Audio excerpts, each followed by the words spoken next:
Semua murid, semua guru, semua murid, semua guru, semua murid, semua guru, semua murid, semua guru, semua murid, semua guru, semua murid, semua guru, semua murid, semua guru. Belajar, bergerak, semua murid, semua guru. Oke, Assalamualaikum warahmatullahi wabarakatuh. Selamat siang, Bapak Ibu semuanya. Apa kabar? Boleh Bapak Ibu kalau mau saling kenalan di chat juga boleh ya.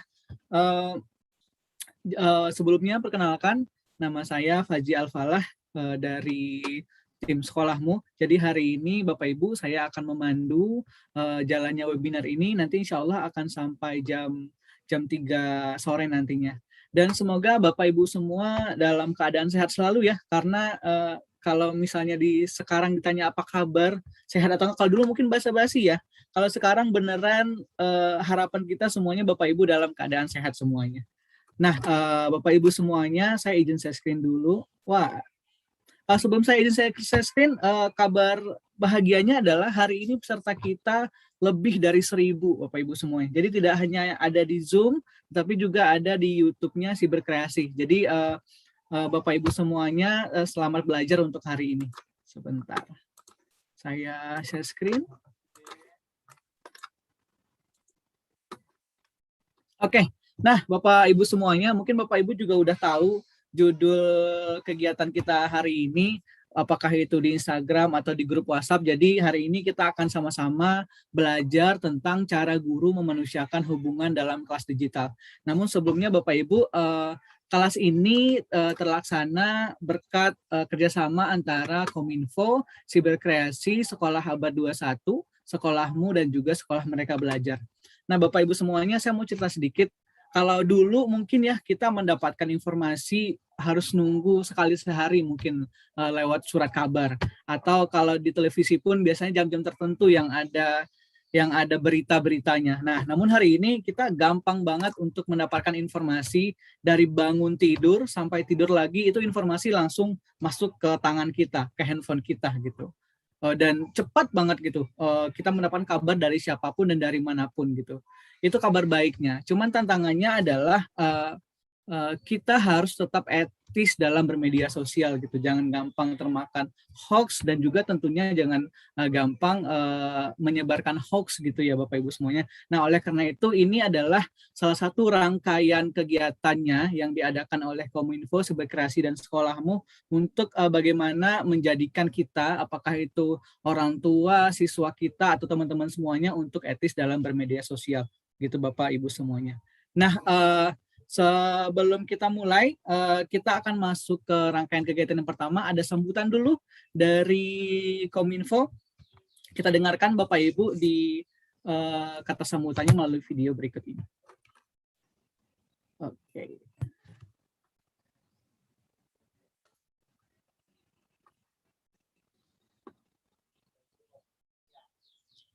Sebelumnya kedengaran ya, teman-teman?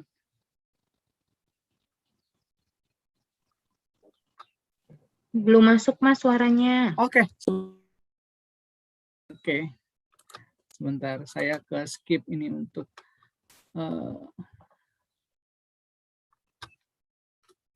sebentar ya Bapak Ibu. Oke. Dari awal.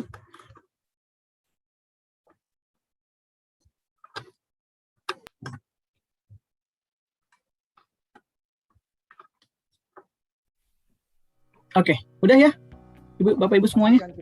Udah yang baca ya? Oke, dengan menggunakan masker, menjaga jarak, dan selalu cuci tangan. Assalamualaikum warahmatullahi wabarakatuh. Salam sejahtera bagi kita semua. Om Swastiastu, Namo Buddhaya, salam kebajikan. Rekan-rekan yang saya hormati, puji syukur kita panjatkan kehadirat Tuhan Yang Maha Esa atas berkat dan rahmat-Nya kita dapat berkumpul secara virtual dalam keadaan sehat di tengah situasi pandemi COVID-19. Semoga kita semua senantiasa dilimpahi dengan kesehatan dan damai sejahtera dalam upaya kita melawan pandemi COVID-19. Menjadi kebanggaan tersendiri bagi saya untuk membuka acara ini, di mana acara ini merupakan sebuah kegiatan yang diadakan oleh Kementerian Kominfo bekerjasama dengan Cyber Kreasi di bawah kerangka program literasi digital. Sebagaimana yang telah kita ketahui bersama, kehadiran pandemi dan pesatnya perkembangan teknologi telah mengubah cara kita beraktivitas dan bekerja. Kehadiran teknologi sebagai bagian dari kehidupan masyarakat inilah yang semakin mempertegas bahwa kita sedang menghadapi era disrupsi teknologi.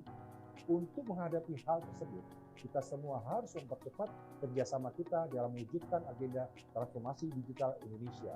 Rekan sekalian yang berbahagia, salah satu pilar penting dalam mendukung terwujudnya agenda transformasi digital adalah menciptakan masyarakat digital, di mana kemampuan literasi digital masyarakat memegang peranan penting di dalamnya. Sebagai tingkat paling dasar, kemampuan literasi digital merupakan kemampuan yang paling krusial dalam menghadapi perkembangan teknologi saat ini untuk mewujudkan masyarakat Indonesia yang tidak hanya mengenal teknologi, namun juga cermat dalam menggunakannya. Pada tahun 2020, Kementerian Kominfo bersama Kata Data melakukan survei status literasi digital nasional, mengacu pada kerangka literasi digital milik UNESCO. Kajian tersebut menunjukkan bahwa indeks literasi digital Indonesia ada pada angka 3,47 dari skala 1 sampai 4. Di mana hal itu menunjukkan bahwa indeks literasi digital kita hanya ada pada sedikit di atas tingkat sedang, namun belum mencapai tingkat baik. Untuk mencapai tingkat literasi yang baik, pemerintah tidak dapat bekerja sendiri. Kementerian Kominfo bersama Cyber Kreasi dan berbagai stakeholder terus berupaya mengadakan berbagai kegiatan untuk meningkatkan kemampuan literasi digital masyarakat Indonesia, dan salah satunya adalah yang sedang rekan-rekan sekalian ikuti sekarang. Rekan-rekan yang saya hormati, dalam menghadapi perkembangan teknologi yang sangat cepat, literasi digital merupakan kunci dan fondasi utama harus kita semua miliki.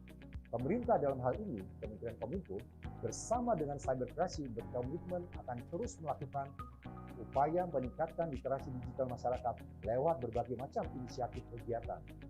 Adanya berbagai inisiatif kegiatan literasi digital diharapkan dapat memfasilitasi dan semakin mendorong terwujudnya masyarakat digital Indonesia. Keadaan normal yang baru, baik sekarang maupun pasca pandemi, akan mempercepat proses digitalisasi di berbagai lini kehidupan kita. Maka dari itu, kita harus mempersiapkan SDM kita dengan keterampilan digital yang sesuai untuk menghadapi perubahan ini. Akhir kata, mari kita membawa perubahan positif untuk Indonesia yang lebih baik. Kita ciptakan inovasi-inovasi berkualitas dengan mengembangkan talenta dan memaksimalkan potensi masyarakat digital Indonesia. Bersama kita dapat melalui pandemi dengan menjadi lebih baik dari masa sebelumnya. Demikian sambutan yang dapat saya sampaikan. Selamat mengikuti kegiatan, tetap semangat, dan salam literasi digital. Wassalamualaikum warahmatullahi wabarakatuh. Om Santi Santi Santi Om.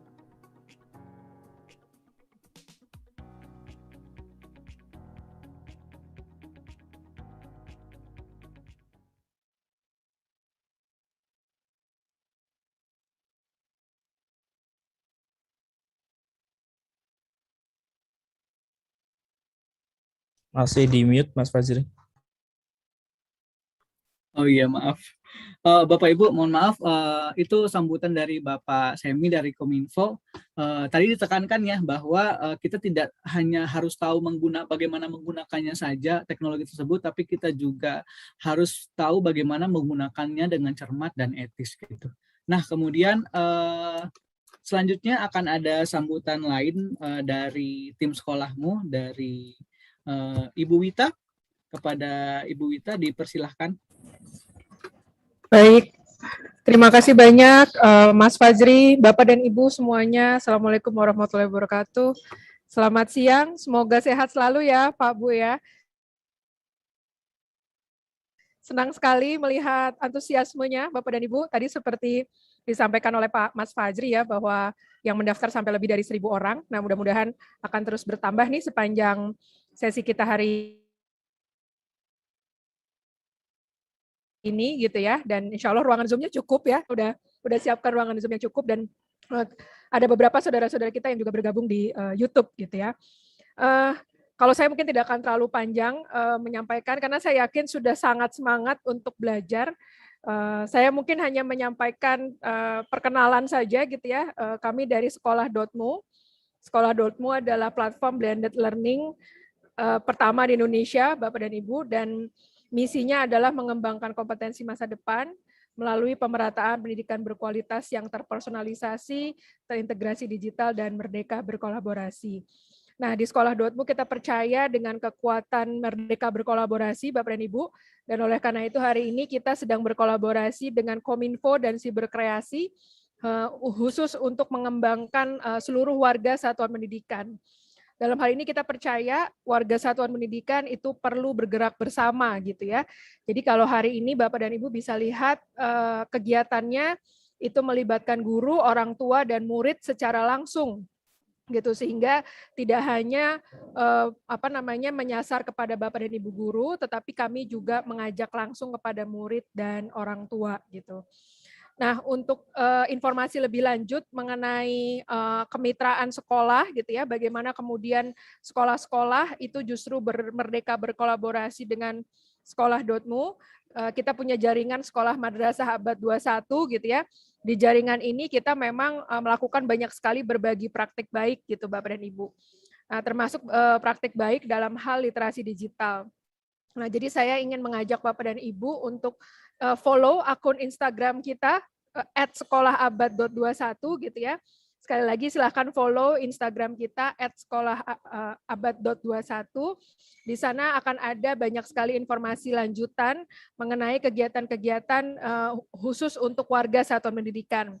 Ya, kegiatan-kegiatan untuk kawan guru Abad 21, kawan murid Abad 21, dan kawan ortu Abad 21 gitu ya. Nah, mungkin juga banyak yang bertanya, emang Abad 21 itu abad yang kayak apa sih gitu ya. Tentu saja Abad 21 adalah abad saat ini yang sedang kita jalani Bapak dan Ibu. Nah, oleh karena itu kita sedang sama-sama nih bertransformasi dari sekolah madrasah abad 19 ibaratnya gitu ya, menjadi sekolah madrasah abad 21. Dan kita akan lakukan ini bersama-sama di jaringan Sekolah Madrasah Abad 21 bersama sekian banyak kolaborator gitu ya. Salah satunya hari ini adalah dengan Siberkreasi, Kominfo, dan pemateri hari ini juga dari Mas Rizky Hani adalah dari Ketua Sekolah Merdeka Belajar, dan juga berbagai macam profesional yang nanti juga akan membantu kita bersama untuk menjadi satuan pendidikan Abad 21 gitu ya. Mungkin segitu aja kalau dari saya. Semoga menyenangkan kelasnya, dan saya yakin menyenangkan karena materinya ini sangat-sangat ditunggu gitu ya. Udah banyak banget guru-guru yang kayaknya tuh pengen banget materi ini gitu, karena merasa selama pandemi ini kok susah banget katanya ya membangun relasi di dunia digital gitu di kelas. Kayaknya udah jumpalitan bikin materi kok kayaknya anaknya masih males-malesan gitu ya. Nah, nanti insya Allah kita akan belajar banyak dari pemateri-pemateri kita hari ini. Selamat belajar Bapak dan Ibu semua, semoga bermanfaat, dan insya Allah kita bertemu lagi di lain kesempatan. Semangat! Oke, terima kasih Teh Wita. Semangatnya sampai ke sini.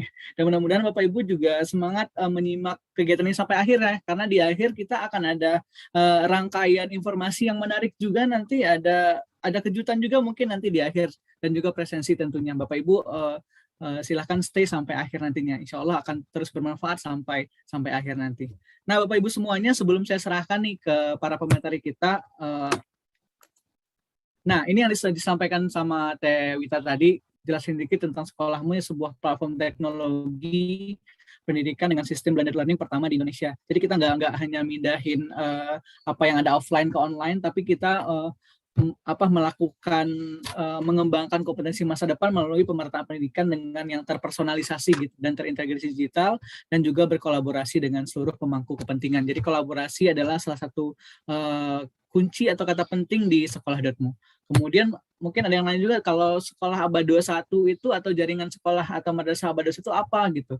Jadi adalah sebuah wadah bagi sekolah atau madrasah untuk siap menjadi sekolah atau madrasah favorit bagi orang tua dan masa depan gitu. Jadi jaringan ini siap jadi wadah Bapak Ibu guru semuanya untuk mempersiapkan kualitas menghadapi perubahan perspektif gitu. Jadi acara kita kali ini juga merupakan salah satu kegiatan yang biasa dilakukan oleh jaringan sekolah atau madrasah Abad 21 Bapak Ibu semuanya. Nah, ini beberapa kegiatan atau aktivitas yang pernah dilakukan oleh sekolah, jaringan sekolah atau Madrasah Aba 21.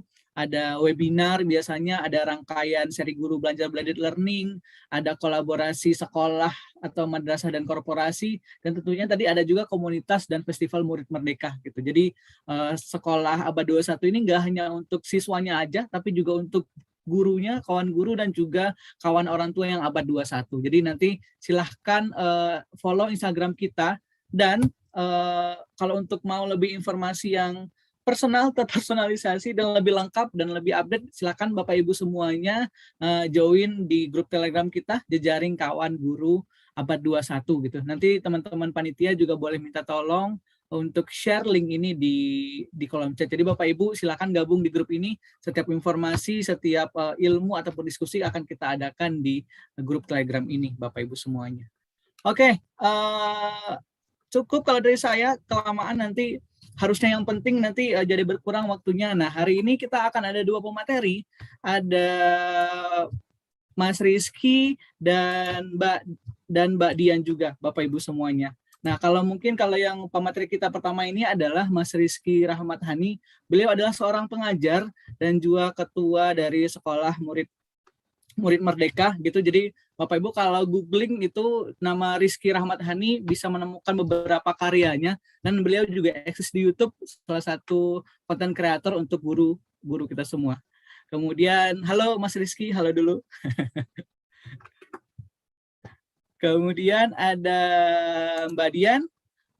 Mbak Dian ini adalah seorang psikolog. Mbak Nabila Dian Nirmala, MPSI psikolog. Jadi beliau merupakan seorang fasilitator pelatihan, konseptor juga, pemateri untuk beberapa sekolah dan komunitas, dan beberapa pembicara untuk media. Jadi spesifikasi dari Mbak Dian ini adalah psikologi pendidikan. Jadi kita akan ngobrol panjang nanti sama pemateri 2 orang ini yang luar biasa ini tentang bagaimana cara guru memanusiakan hubungan dalam kelas digital gitu.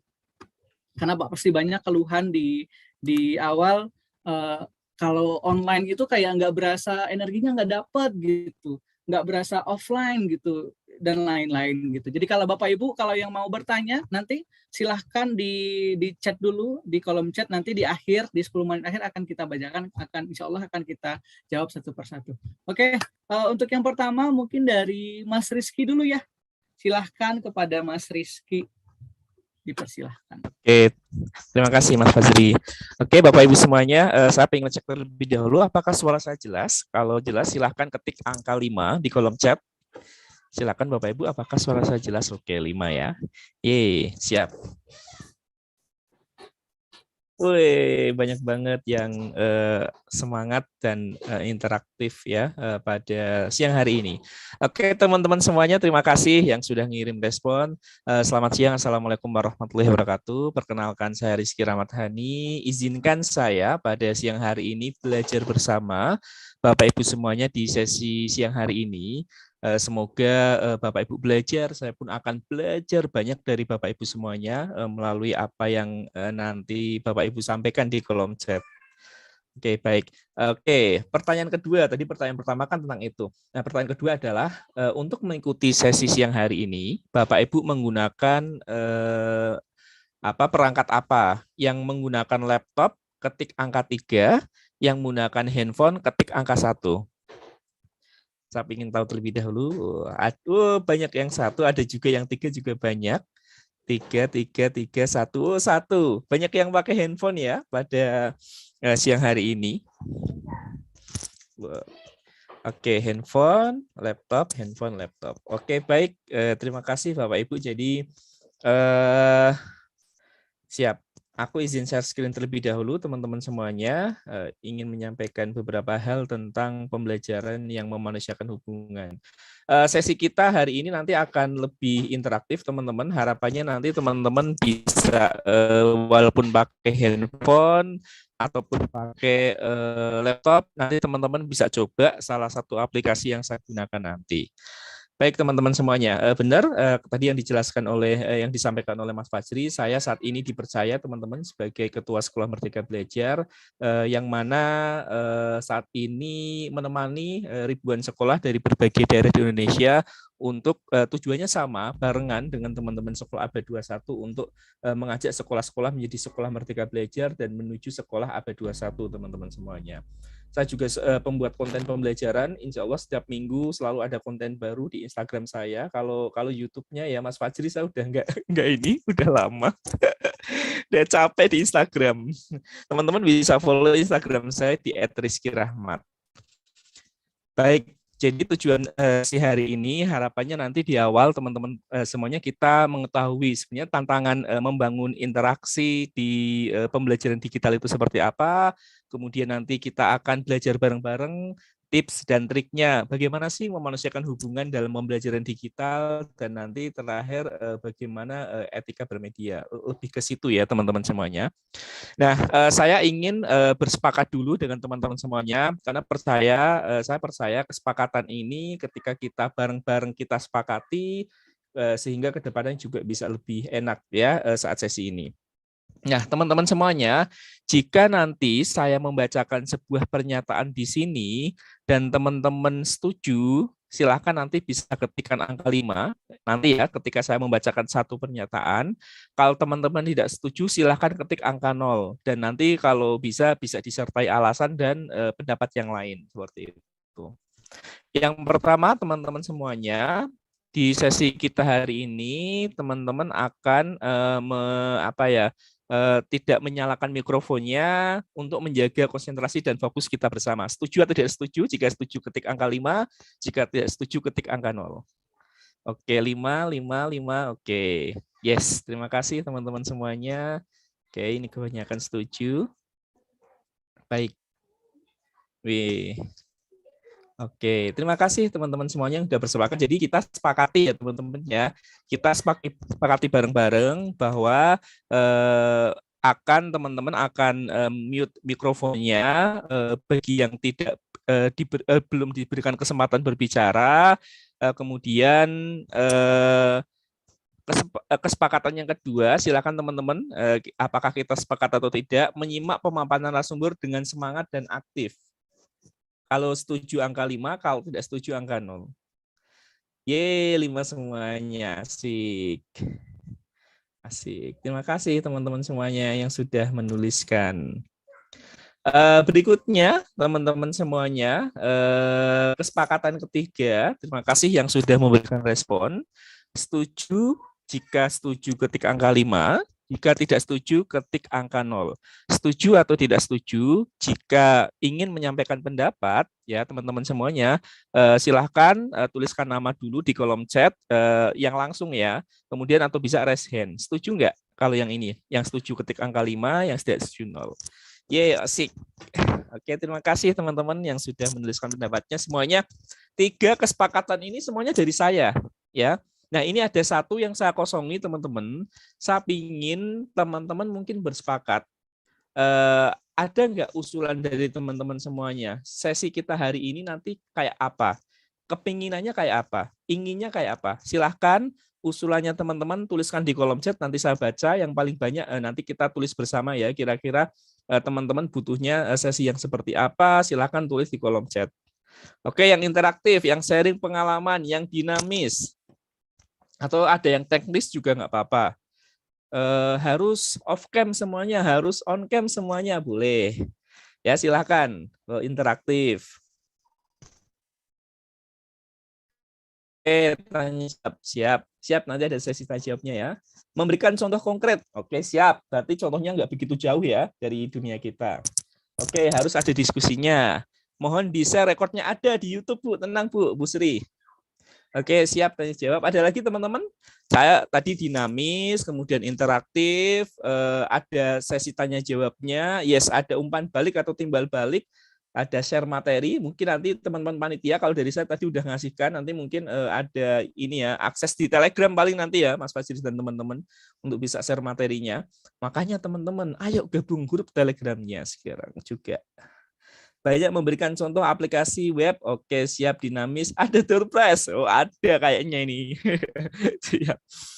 Oke, share materi. Siap, teman-teman semuanya. Terima kasih untuk usulannya yang sudah teman-teman tuliskan di bawah. Senang banget teman-teman semuanya banyak yang mengusulkan. Teman-teman semuanya. Nah, sesi kita hari ini saya akan lebih interaktif, teman-teman. Kalau teman-teman ada laptop ataupun komputer, kalau yang handphone kalau kesusahan nggak perlu masuk nggak apa-apa. Yang saya coba keluar dulu sebentar. Saya berikan linknya aja bagi yang ini. Bagi teman-teman yang ini pakai laptop ataupun handphone, kalau misalnya bisa silahkan masuk. Nanti teman-teman akan lebih interaktif sesi kita. Linknya di situ, teman-teman semuanya. Silahkan bisa diklik aja. Kita akan belajar pada siang hari ini pakai aplikasi namanya Peer Deck. Jadi nanti aplikasi ini kita akan lebih interaktif ya harapannya. Kalau nggak pakai link bisa aja join pd.com. Nanti kodenya XDVFPM. Ini saya ketikkan aja di kolom chat. Ya, baik. Silahkan, ini udah saya ketikkan. Sebentar, saya copy dulu. Saya copy dulu teman-teman semuanya. Sebentar, saya copy dulu. Lalu kemudian teman-teman silahkan bisa buka kodenya. Saya lihat yang sudah masuk ada berapa. Wih, udah 13 murid yang sudah masuk. Silahkan teman-teman yang lain. Yang belum masuk, udah 15 murid sudah masuk. 17 murid sudah masuk. Ye, asik. Silahkan yang baru masuk ya. Oke, 22 murid sudah masuk. Teman-teman yang ingin merasakan pembelajaran interaktif seperti apa, sehingga mungkin nanti bisa dilaksanakan kepada rekan-rekannya atau kepada murid-muridnya di sekolah masing-masing, bisa banget nanti.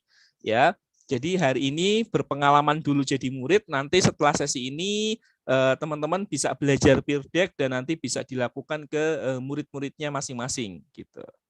Baik, jadi kemarin saya juga kayak gitu teman-teman. Ya, ada tulisan ini. Kok join grup nggak bisa? Oke, nanti ya, kalau grup ya teman-teman ya. Nanti akan di-share lagi, tenang. Oke, udah 43 murid yang masuk ruangan. Saya tunggu dulu apakah bisa sampai 50 murid yang masuk ruangan. Jadi kemarin saya ngisi pelatihan teman-teman, saya pakai Peer Deck juga, ada beberapa guru yang tertarik, akhirnya mereka belajar mandiri dan kemarin saya dapat testimoni teman-teman melaksanakan ini di kelasnya masing-masing, kelasnya lebih hidup katanya. Kelasnya lebih hidup, kemudian murid-muridnya bisa lebih antusias dalam belajar, lebih mau menunjukkan hubungan katanya. Oke. Yes, udah 57, kita tunggu apa? Oh, sampai 60. Siap. Kita mulai ya teman-teman semuanya kelas. Jadi nanti ketika saya start kelas, teman-teman di situ juga bisa melihat slide-nya langsung dan kita nanti akan lebih interaktif ya. Teman-teman bisa mengirimkan jawaban, merespon dan lain sebagainya. Saya mulai, ini slide 1 tadi udah, slide 2 udah, slide 3 udah, ini juga udah. Nah, saya pengen tahu terlebih dahulu teman-teman, bagaimana kabarnya teman-teman hari ini? Ya, silahkan bisa digeser-geser itu di Peer Deck, saya pengen lihat. Sebelum saya mulai, saya pengen tahu. Tadi kan saya udah tahu tuh, ternyata banyak dari teman-teman yang pakai laptop hari ini, sehingga nanti saya harus menyesuaikan pembelajarannya nggak begitu full yang membantu teman-teman laptop, tapi juga membantu teman-teman yang pakai HP juga. Nah, di yang pertanyaan kedua, saya ingin tahu teman-teman kondisinya saat ini tuh kayak apa? Siap belajar atau sebenarnya masih banyak pekerjaan? Ya, tapi siap belajar, atau yang ketiga, ya sebenarnya agak karuan, masih banyak kerjaan yang belum selesai, tapi saya siap belajar.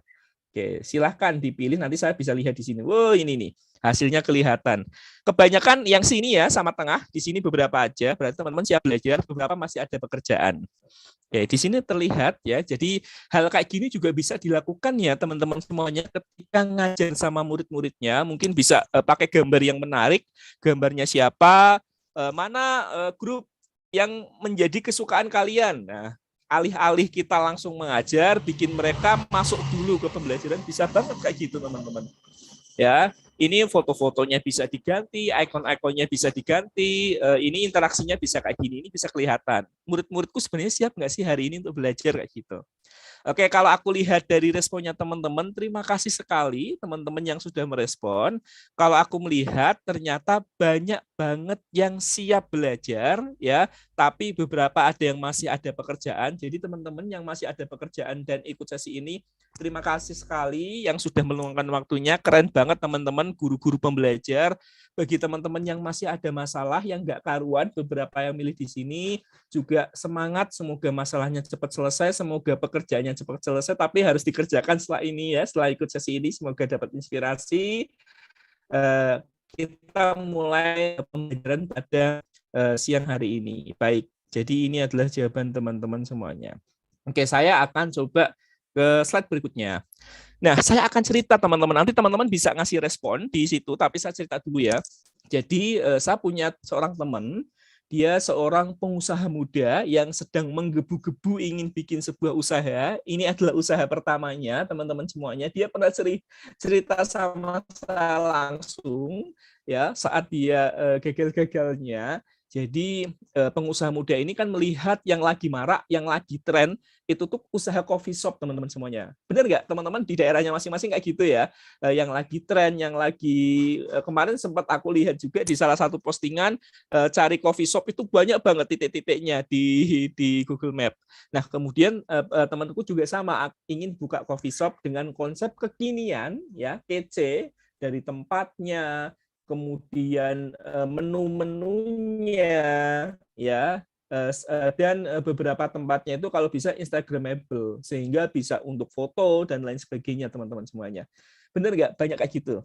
Nah setelah temanku ini membuka coffee shop ya di desanya, jadi temanku ini buka coffee shopnya di desanya teman-teman yang notabene ternyata para pemudanya itu kebanyakan bekerja di pabrik. Dari pagi pulang sore, kadang ada yang kerja malam juga, dan banyak juga yang sedang merantau ke luar kota teman-teman. Lokasinya lumayan jauh dari kota coffee shop tersebut. Setelah 3 bulan dibuka teman-teman, ternyata sepi pembeli ya. Wah, minggu pertama itu ada beberapa yang beli, minggu kedua semakin menurun, minggu ketiga sepi lagi, minggu keempat ya coba deh bulan berikutnya ternyata sampai 3 bulan sepi banget. Akhirnya terpaksa ia menutup dagangannya. Nah pertanyaan saya ke teman-teman semuanya, nanti silahkan bisa dijawab Peer Deck. Kenapa usahanya temanku ini bisa tutup? Kira-kira kenapa? Silahkan bisa tulis jawabannya di Peer Deck. Saya ingin lihat ya. Oke. Nah, ini ada pertanyaan. Sebelum memulai usaha, semestinya menganalisis. Oke, ini jawabannya lengkap nih dari teman-teman semuanya. Kenapa ya udah bikin kekinian, udah bikin kece, Instagramable, tapi kok sepi? Kira-kira kenapa, teman-teman? Nah, usahanya silakan teman-teman tuliskan pendapatnya di kolom ini. Kurang promosi, belum menganalisis sasaran konsumen. Menurut saya konsep usahanya bagus. Kurang promosi, nggak sesuai dengan karakteristik konsumen lokal. Oke. Oke, karena daya tariknya kurang. Oke, siap. Silakan. Mungkin karena kurang survei terhadap pasar. Kurang survei, yes. Kurang survei terhadap pasar. Karena berada di tempat yang kurang strategis, yes. Mungkin karena kurang survei itu ya. Karena yang biasanya hobi nongkrong di coffee shop adalah pemuda, sedangkan para pemudanya apa ini? Oke, sambil nunggu ya. Tidak sesuai dengan pangsa pasar. Karena tidak menganalisis dulu target, dikarenakan belum merencanakan pangsa pasar. Oke, letaknya kurang strategis, kurang promosi. Coffee shop tidak cocok dibuat di desa karena para pemuda bekerja dan jarang nongkrong di kafe. Yes. Terlalu menggebu-gebu yang tidak diimbangi survei dan analisa. Ini bagus-bagus banget jawabannya. Pengusaha muda tersebut tidak melihat target sasaran, pangsa pasar yang tepat, jenis usahanya tidak sesuai dengan kebutuhan. Aku sambil baca di kolom ini juga, ini banyak. Rame dulu, kenali dulu pembelinya. Nah ini kata Bu Sri Nurjana. Kemudian kata Bu Yesika, karena peminat yang umumnya kalangan pemuda banyak yang merantau dan kerja di pabrik. Yes, benar banget. Ya. Oke. Ini aku nggak bisa baca semuanya teman-teman, tapi aku senang banget yang interaktif banyak banget ya. Belum melakukan survei lapangan, kurang menawarkan pesannya dan lain sebagainya. Yes, jawaban teman-teman tepat banget. Jawaban teman-teman tepat banget, benar banget ya. Ini jawabannya adalah ya, tidak melihat siapa target marketnya. Dia yang penting bikin sesuatu yang keren, bikin sesuatu yang kekinian, yang canggih, ya, yang sedang banyak digandrungi oleh orang, tapi dia nggak melihat bahwa lokasinya itu ada di desa, di mana banyak pemuda desa yang mungkin biasanya nongkrong di coffee shop itu adalah kerja di pabrik dan kerjanya juga shift-shiftan, beberapa yang lain malah merantau ke kota lainnya seperti itu. Ya makanya sepi gitu. Bapak Ibu merasa nggak? Bapak Ibu merasa nggak hal inilah yang kadang kita nggak lakukan dalam pembelajaran? Merasa nggak Bapak Ibu? Kadang kita pingin bikin pembelajaran yang menarik. Kadang kita ingin bikin pembelajaran pakai aplikasi A, aplikasi B, aplikasi C, tugas A, tugas B, tapi kita nggak melihat siapa murid yang kita ajar. Merasa nggak Bapak Ibu? Silakan bisa tuliskan di kolom komentar ya. Pernah nggak kayak gitu? Kalau mungkin kita melihat coffee shop, yes itu Bu Arina, benar banget. Ya. Mungkin di coffee shop kita bisa banget. Nah, kalau kita coba refleksikan ke dalam pembelajaran kita, ketika kita akan merancang pembelajaran, ketika kita akan bikin media pembelajaran, yes, benar Bu Juliana, bagus banget. Seringnya menilai dari diri sendiri, bukan dari sisi murid. Benar banget. Nah itu, ya kalau kita ibaratkan kita seorang pengusaha tadi yang akan bikin coffee shop, kita tidak menganalisis pasar. Kita tidak melihat targetnya seperti apa. Itu teman-teman semuanya, ya. Itu. Yes, banyak rencana tapi gagal karena nggak sesuai yang direncanakan. Terima kasih Pak Rahmat Hidayat. Benar, akhirnya murid butuh bantuan penuh. Yes, Bu Mesa, benar banget. Ya, itu yang teman-teman tuliskan ini adalah jawaban-jawaban yang mungkin ini sebagai refleksi kita bersama. Ini saya juga seperti ini Bapak Ibu. Ya, seperti itu. Jadi ini apa? Nah, biasanya kayak gini nih, yang sering saya lihat, yang sering saya temui, dan sering saya lakukan juga. Ya, murid-muridku harus pakai aplikasi ini nih, canggih, keren. Ya, harus pakai Zoom, semuanya harus ini, harus itu, gitu. Seringnya kayak gitu, aplikasinya, segala sesuatunya yang akan kita gunakan, guru yang menentukan. Dan menentukannya biasanya karena apa? Karena teman-temannya yang lain pakai. Karena sekolah lain pakai. Wah, sekolah ini pakai, masa sekolah kita nggak pakai sih? Ah, kalah saing nih. Wah, guru itu pakai, aku harus pakai ini. Benar nggak kayak gitu Bapak Ibu? Ya, itu yang dilihat pertama. Kemudian, sepertinya tugas membuat video pembelajaran ini bagus. Wah, ini kayaknya kalau aku ngasih tugas video pembelajaran, aku juga kemarin lihat nih teman-temanku posting videonya anak-anak di Instagram. Ah, ini kayaknya anak-anak zaman now pasti suka nih kalau pakai video-video pembelajaran. Aku besok mau ngasih tugas video pembelajaran. Ah, itu. Yang kiranya kita, karena mungkin kita nggak mensurvei, kita bilang bahwa video pembelajaran itu, karena mungkin anak-anak zaman now suka video pembelajaran, ini nggak masalah. Kita pakai tugas itu, yaitu membuat video pembelajaran. Ya, itu. Nah, kemudian berikutnya yang lainnya misalnya, wah ini nih kalau ada materi yang ada di buku paket ini, kalau aku pindahkan di LMS, ya akan kelihatan canggih nih. Kayak gitu misalnya. Padahal Bapak Ibu, ini benar banget yang dikatakan Pak Rahmat. Ya, padahal teman-teman, murid-murid itu belum sepenuhnya siap ya menjalani dengan pembelajaran digital seperti itu.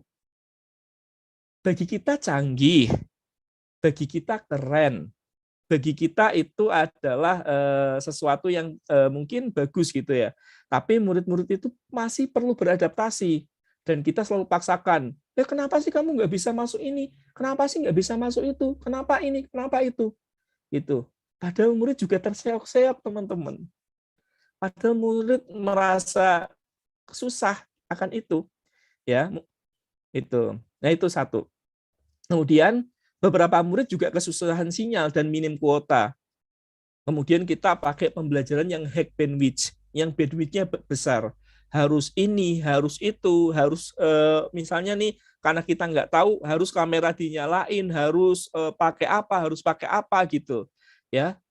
Itu padahal murid-murid kesusahan sinyal dan minim kuota.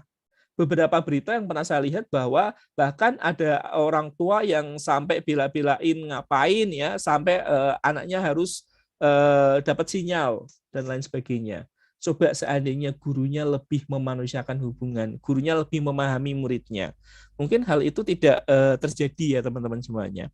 Nah kemudian mungkin tugas video keren, tapi ternyata semua guru ngasih tugas video Bapak Ibu. Murid-muridnya sampai, aduh ini kok tugas video lagi, padahal aku tuh nggak bisa bikin video. Padahal video itu susah banget, padahal aku tuh nggak suka video. Gitu. Ya karena si guru itu nggak lihat ya bahwa murid-muridnya nggak butuh itu. Nah kemudian lebih asik dengan hal yang lainnya daripada melakukan pembelajaran. Oke, suaranya kurang jelas ya? Tes. Silakan bisa Jelas. ngasih. Jelas ya? Oke. Terima kasih. Ya Bu Ruth, silakan nanti bisa ini ya. Oke, ini teman-teman latar belakangnya. Kenapa kita perlu menuliskan hubungan? Dan ini teman-teman beberapa hal yang mungkin adalah dampak dari apa yang kita lakukan.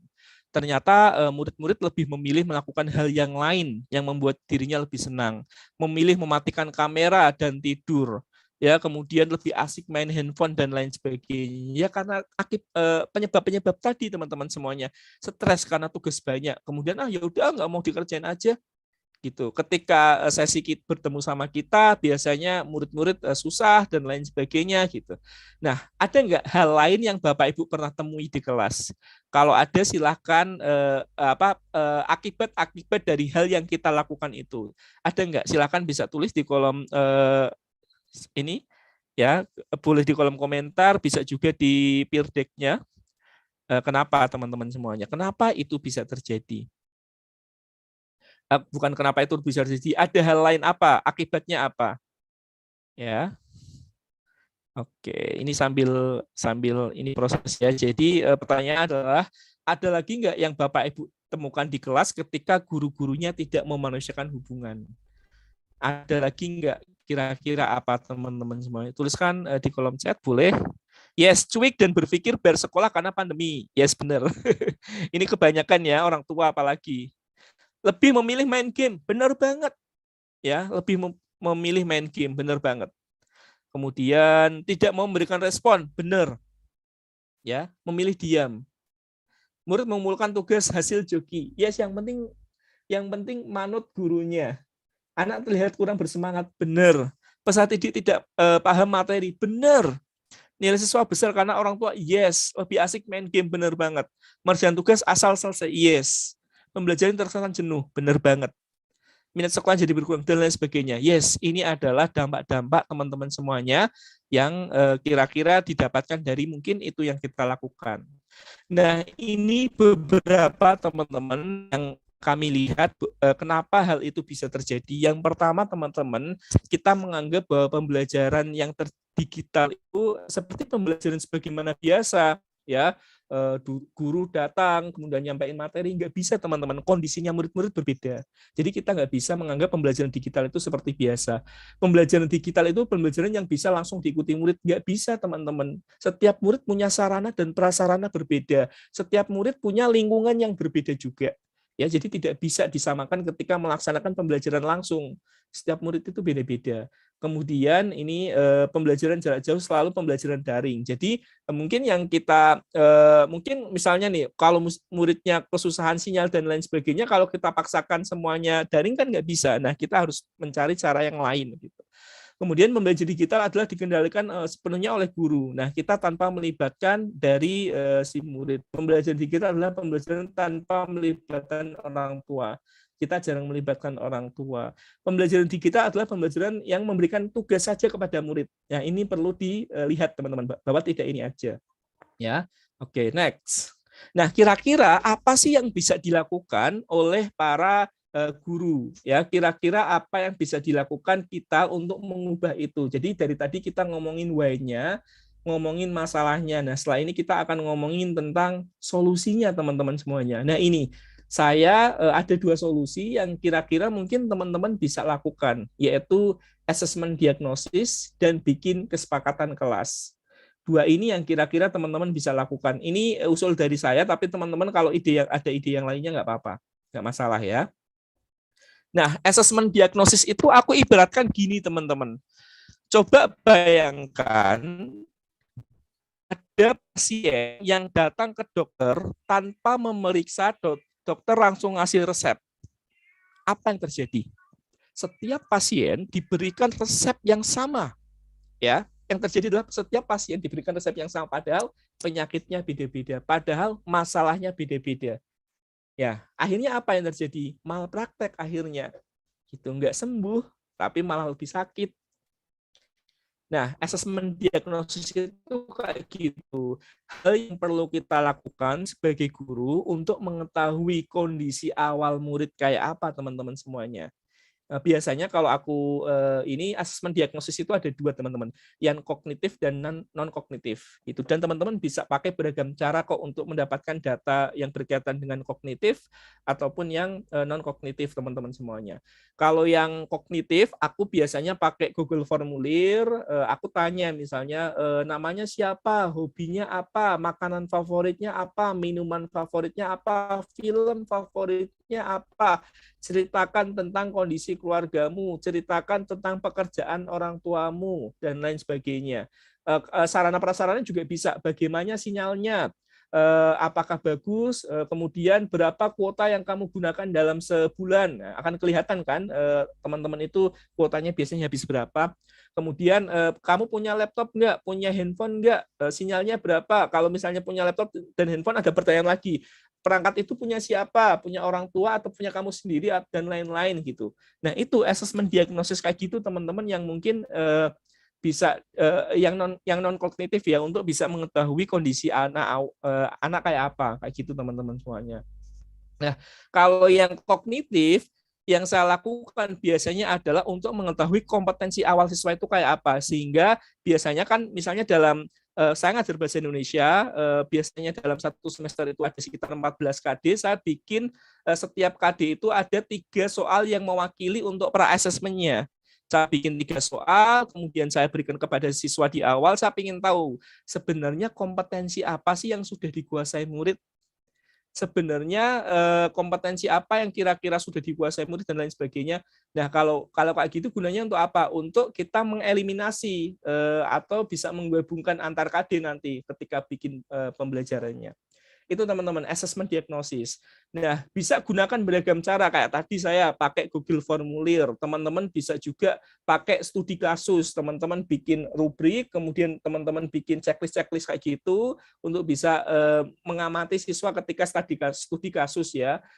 Kemudian bisa pakai juga wawancara, bisa juga observasi dan lain sebagainya. Banyak banget, teman-temannya, hal yang bisa dilakukan. Ya, kemudian nggak selesai sampai di situ. Data dari assessment diagnosis diolah untuk pemetaan murid. Dikategorikan, teman-teman. Oh, murid yang sinyalnya segini ada segini. Murid yang punya handphone ada segini. Murid yang punya laptop ada segini. Kalau pakai Google Formulir enak banget itu filternya. Gitu. Nah, setelah itu baru deh, teman-teman, baru bisa merancang pembelajaran sesuai data tadi. Jadi bukan merancang dulu gitu. Jadi data itu digunakan untuk menentukan pembelajaran apa yang sesuai dengan murid-muridnya, seperti itu, teman-teman. Dan terakhir adalah kalau bisa gunakan asesmen formatif untuk melihat ketercapaian teman-teman semuanya. Ini pertama, bentar ya. Satu lagi. Nah, ini aku coba tanya. Aku setelah ini kan akan bahas kesepakatan. Kira-kira kesepakatan itu yang A atau yang B, teman-teman? Silahkan bisa ditulis jawabannya di ini, di peer deck-nya juga bisa, ya. Yang A atau yang B? Apakah dibuat oleh pihak yang berwenang aja? Apakah bersifat memaksa?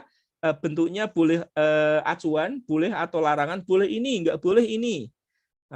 Yang kesepakatan itu yang A atau yang B? Ini saya sambil lihat, yang B. Nah, sayangnya praktek di lapangan kesepakatan itu banyak yang A. Ya, ketika bikin kesepakatan itu selalu satu pihak saja. Namanya peraturan guru dari guru. Padahal yang namanya kesepakatan harus melibatkan murid. Bikin kesepakatan. Ada negosiasi. Kalau misalnya gurunya nggak setuju ya muridnya gurunya bilang nggak setujunya di mana. Muridnya nggak setuju ya muridnya ada negosiasi teman-teman di situ. Harapannya jadi nggak berupa larangan, nggak boleh ini nggak boleh itu, tapi harapan perilaku positif kayak tadi yang awal saya sampaikan teman-teman. Kemudian berlaku pada semua pihak yang terlibat, bukan hanya kepada muridnya, kepada gurunya juga iya. Kalau misalnya murid nggak boleh main handphone di kelas ya nggak boleh main handphone kayak gitu, seperti itu. Sudah ya Mas Fajri ya? Sudah Mas Rizky, Oke. boleh satu menit lagi kali kalau mau Oke. takut Siap. nanggung 1 menit boleh Mas Siap, Rizky. siap. Dan kemudian itu teman-teman, jika ada pelanggaran, ya bukan menghukum, tapi melakukan refleksi. Nah ini, setelah teman-teman melakukan asesmen diagnosis, hal berikutnya yang teman-teman bisa lakukan adalah membuat kesepakatan bersama. Kalau sudah disepakati di awal poin-poinnya, makanya tadi di awal saya kayak gitu ya, teman-teman ini penting banget loh kesepakatan. Untuk apa? Untuk kelas tujuan belajar itu dimiliki oleh murid teman-teman. Itu. Jadi itu kuncinya. Kita mengetahui murid kita kayak apa, kemudian baru kita ngerancang pembelajaran, dan di awal ya biar nggak terjadi tantangan-tantangan kayak tadi, teman-teman silahkan bisa bikin kesepakatan. Ya, seperti itu. Terima kasih Mas Fajri. Nanti Oke. kita lanjut aja jawab. Siap. Nah, Bapak Ibu semuanya, ini menarik banget sih. Banyak sebenarnya yang bisa kita gali lebih dalam, tapi nanti bisa siapkan pertanyaan Bapak Ibu nanti buat di akhir kita akan diskusi lebih dalam nanti. Nah, untuk selanjutnya materi selanjutnya silahkan Kak Dian. Silahkan Kak. Baik, selamat siang Bapak Ibu guru semuanya. Senang sekali ini bisa berjumpa dengan, waduh ini semangatnya terasa sekali. Terima kasih sebelumnya Mas Rizky juga ya sudah membuka dengan semangat, kemudian direspon dengan semangat juga oleh teman-teman guru. Rasanya sih ini emang sebuah suasana ideal ya yang didambakan oleh Bapak Ibu guru sekalian nih ketika sedang mengajar di kelas gitu ya. Saya izin share screen dulu.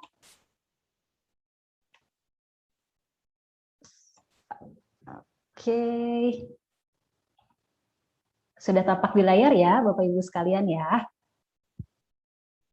Baik, terima kasih.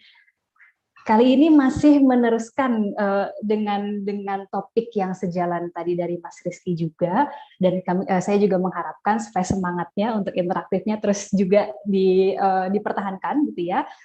Kali ini gitu perkenalkan saya dulu sebelumnya untuk memperkenalkan sendiri sedikit saja gitu ya. Saya adalah Nabila Dianitmala, biasa dipanggil dengan Dian. Saya psikolog pendidikan dari UI dan saat ini praktik mandiri gitu ya Bapak Ibu sekalian sebagai psikolog pendidikan di Bogor.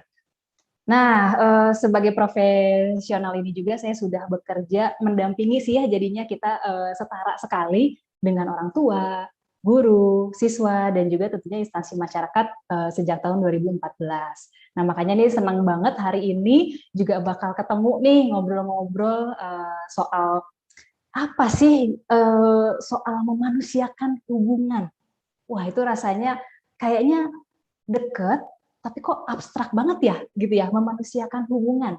Oke, sebagai awal gitu ya, saya ingin melemparkan sebuah pertanyaan pemantik gitu ya, Bapak Ibu, pertanyaan filosofis yang jawabannya mungkin bisa singkat aja satu kata gitu ya. Ini bisa diakses di sini Bapak Ibu sekalian dan juga bisa diklik dari kolom chatnya di menti.com. Pertanyaannya sih sederhana ya, sebagaimana pertanyaan filsafat lainnya. Apa yang menjadikan kita manusia? Wah, silahkan Bapak Ibu. Saya stop share-nya dulu ya.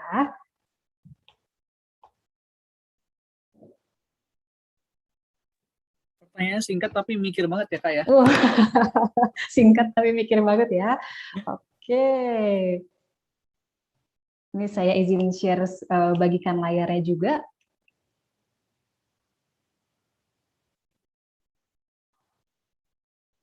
Wah, sudah ada nih, ada pikiran. Dihargai, maisaroh akhlak, pola hidup. Kita tunggu sekitar 1 menit. Saling membantu, Oh, yang menjadikan kita manusia karena kita adalah manusia. Wah, ini jawabannya nggak kalah filsafatnya juga nih kayaknya nih ya. Oke, ada interaksi, kemudian hati dan tenggang rasa, menghargai dan dihargai. Aduh, memang ini indah sekali ya. Kemudian masih bergerak, pendidikan, memaafkan, saling membantu. Oke, ini ada kode juga nih, password sekian-sekian. Boleh dihubungi. Kita lihat yang besarannya ya, besarannya paling tidak sudah ada 3 nih. Ada akal, ada interaksi, komunikasi juga banyak berarti. Oke, kita kunci dulu mungkin ya, Bapak Ibu Guru, terima kasih untuk responnya. Nggak apa-apa, masih sambil berjalan juga ini gitu ya, tapi kita menangkap bahwa besarannya adalah soal akal, pikiran, kemudian komunikasi dan interaksi. Waduh, ini memang kayaknya yang menjadikan kita manusia adalah, waduh, sebuah hubungan gitu ya, barangkali ya, hubungan, kemudian juga nggak asal hubungan sih, itu juga dipikirkan juga nih, gitu ya, karena kita sebagai manusia pastinya akan bersosialisasi, akan berelasi. Nah, ini juga yang kemudian akan kita bahas hari ini, singkat saja, makanya saya memberikan judulnya pengantar, gitu ya, pengantar tentang interaksi positifnya.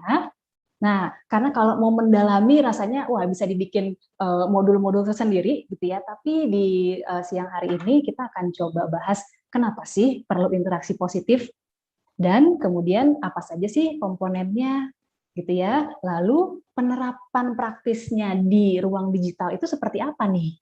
Gitu ya. Terima kasih juga untuk Bapak Ibu guru yang menjawab di kolom chat juga soal toleransi, hidup damai. Kayaknya sepakat soal relasi nih ya. Nah, sehingga kita akan masuk nih ke pertanyaan pertama. Kenapa sih perlu interaksi positif terutama di setting sekolah? Ya, karena kita juga melihat dulu tujuan sekolah itu apa sih?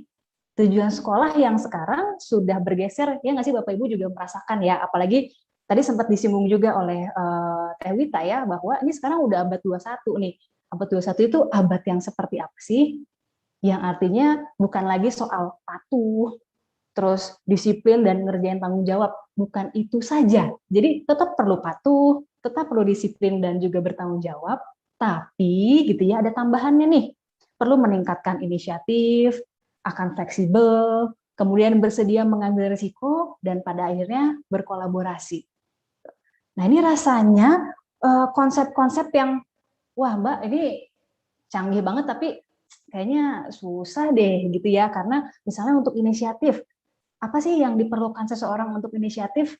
Tentu saja kita harus lihat dulu ke sekitar, tanggap, peka, dan tadi sempat juga disinggung oleh Mas Rizky juga ya, kalau mau inisiatif kita harus tahu dulu masalahnya apa nih, anak-anak kita seperti apa kondisinya. Baru kemudian kita bisa mengembangkan kreativitas kita.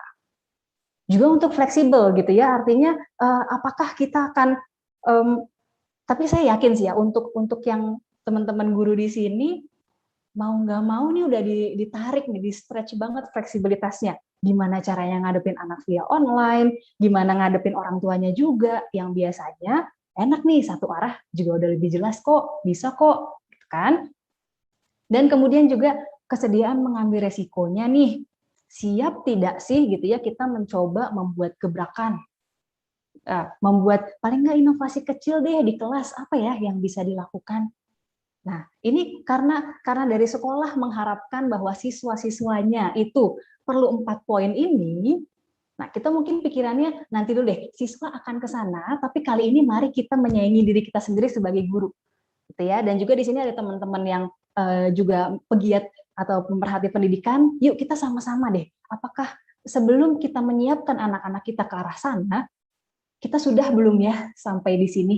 Apakah iya aku sudah cukup bisa inisiatif gitu ya, udah cukup fleksibel atau belum. Gitu.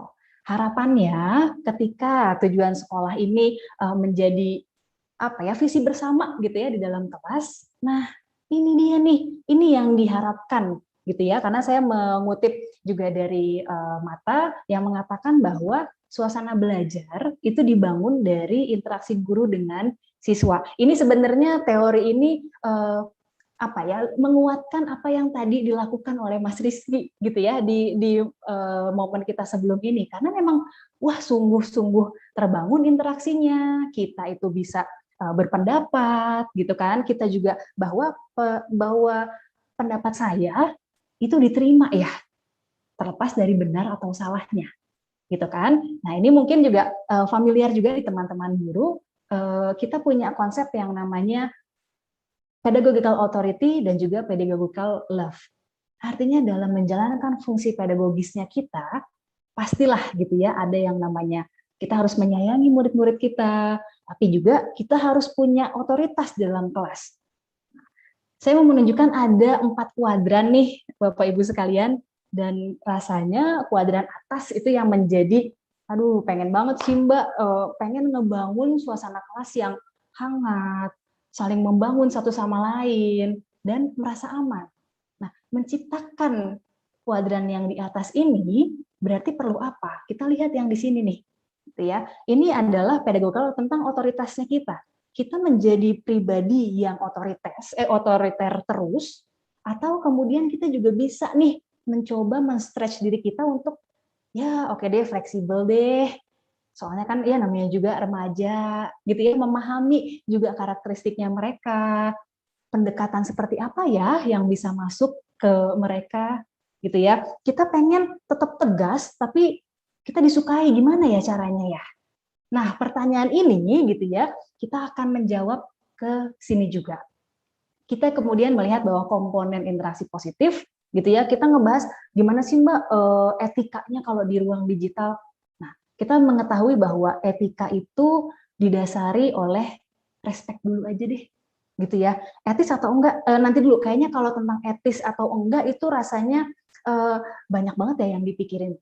Tapi soal saling menghargai, kayaknya enggak perlu alasan ya, gitu kan. Ini yang respectnya dulu dari guru ke siswa. Karena kita akan mengharapkan siswa bisa respect ke kita, gitu. Seperti apa sih? Nah ini kalau dari akar katanya sih, artinya adalah untuk melihat kembali. Artinya guru memang bersedia untuk mendengarkan siswa. Bukan yang, oh iya ya, ada pengetahuan bahwa dari segi kuotanya terbatas. Ya udah, tapi itu kemudian tidak direfleksikan gitu ya, menyinggung yang tadi diingatkan oleh Mas Rizky. Nah, tapi ada data, kemudian diperiksa lagi. Kemudian juga mengizinkan siswa dalam pengambilan keputusan. Tadi masih nyambung juga soal penerapan kesepakatan juga di kelas, gitu ya, dan juga mempedulikan kekhawatiran siswa. Sebenarnya apa sih yang jadi keresahan mereka itu apa? Karena ya kadang ini juga agak sulit kalau kitanya juga masih ada keresahan sendiri ya, belum diurusin nih masalah-masalah kita, gitu kan? Dan juga memberi perhatian pada siswa yang performanya kurang. Selain respect, tentu ada aturan juga. Kalau menghargai aja tapi kemudian otoritasnya kurang, kadang kita jadi, makanya nih ada anak didik yang kemudian kok jadi keasikan nih, ngerasanya kita teman banget, tapi di sisi lain kita punya tugas sebagai otoritas juga nih, yang kemudian bisa memfasilitasi dan juga bekerja sama. Oleh karena itu saya ingin mengajak Bapak Ibu guru sekalian gitu ya, untuk merefleksi nih, karena menurut Mata juga ada yang dinamakan kita bisa memilih gitu ya, peran yang mau kita jalankan sebagai guru itu yang seperti apa. Beliau menyarankan untuk kayaknya guru itu adalah sosok yang penuh kasih sayang gitu ya, tapi dia adalah juga figur otoritas. Nah, gimana caranya? Kita lihat dulu nih. Yang pertama, komponennya juga adalah intellectual authority. Jadi bahwa guru itu benar-benar mengajarkan, gitu, merepresentasi apa yang diajarkan. Jadi kalau guru bahasa Indonesia, berarti artinya dalam tutur kata pun, baik bahasa tulis maupun bahasa lisan. Kemudian kalau guru fisika juga, wah kayaknya ahli banget deh di bidang itu. Biologi pun juga kayaknya udah ngelotok banget. Nah ini yang direpresentasikan apa sih yang ditampilkan? Pertama-tama adalah pengetahuan tentu saja. Dan ini memang sudah dibuktikan oleh ijazah Bapak Ibu guru sekalian. Tapi yang namanya anak-anak SMA gitu ya, mengingat bahwa mereka lagi sedang berkembang nih fungsi berpikirnya, higher order thinking-nya, makanya katanya soal-soal udah harus bikin nalar dong, gitu ya, yang analisis dong. Karena mereka juga sedang mengembangkan cara berpikir. Dan artinya cara berpikir ini juga yang perlu ditunjukkan oleh guru di ruang kelas.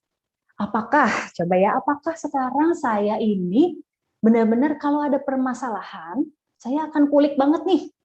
Atau ya udah deh, biarin aja, nanti juga selesai. Gitu ya. Apakah kalau misalnya ada suatu masalah, persoalan, apakah saya akan memikirkan detailnya? Kemudian coba-coba bentar dulu deh. Maksudnya kayaknya nggak gitu deh. Kita coba perluas sudut pandang kita, gitu ya. Karena memang bukan hanya lebih daripada konten yang disampaikan, justru remaja-remaja ini mengadopsi cara pikir kita. Jadi kalau gurunya itu adalah sosok yang gitu ya ketika mengajar itu benar-benar, wih asik ya, luwes nih, gitu. Di bercandain dikit dia bisa bercandain balik lagi. Nah itu yang diserap dan itu yang akan terekam oleh anak-anak kita, terutama di usia SMA. Dan juga ada yang namanya ekspresi emosi. Ini juga nih yang Bapak Ibu, mari kita juga lihat gitu ya, selama ini saya gimana sih kalau menampilkan emosi saya di kelas. Apakah saya cenderungnya datar-datar aja gitu ya, karena ya kan saya juga lagi ada masalah sih, jadi kayak, aduh ini harus ngajar lagi, capek nih. Semua emosi itu sebenarnya perlu kita rasakan gitu ya, tapi juga perlu kita regulasi nih, kita kelola. Bisa enggak ya gitu ya, jadi ketika kita memang akan bertemu di ruang Zoom gitu, 40 menit ya untuk ketemu sama anak-anak, oke, berarti 10 menit sebelum itu saya sudah meninggalkan dulu emosi-emosi saya, membersihkan dulu supaya nggak kecampur gitu ketika ke kelas.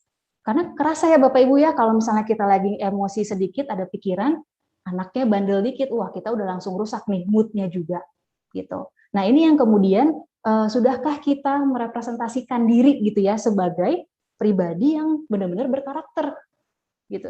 Kalau kita sudah menampilkan diri yang berkarakter, nah mudah-mudahan untuk poin yang kedua ini lebih bisa dijalankan. Societal authority itu adalah bagaimana guru mengelola situasi belajar. Tadi seperti dicontohkan oleh Mas Rizky juga, bikin kesepakatan kelas gitu ya. Kesepakatan ini akan berjalan, kita udah bikin nih Mbak kesepakatannya, tapi kok anak nggak nurut ya?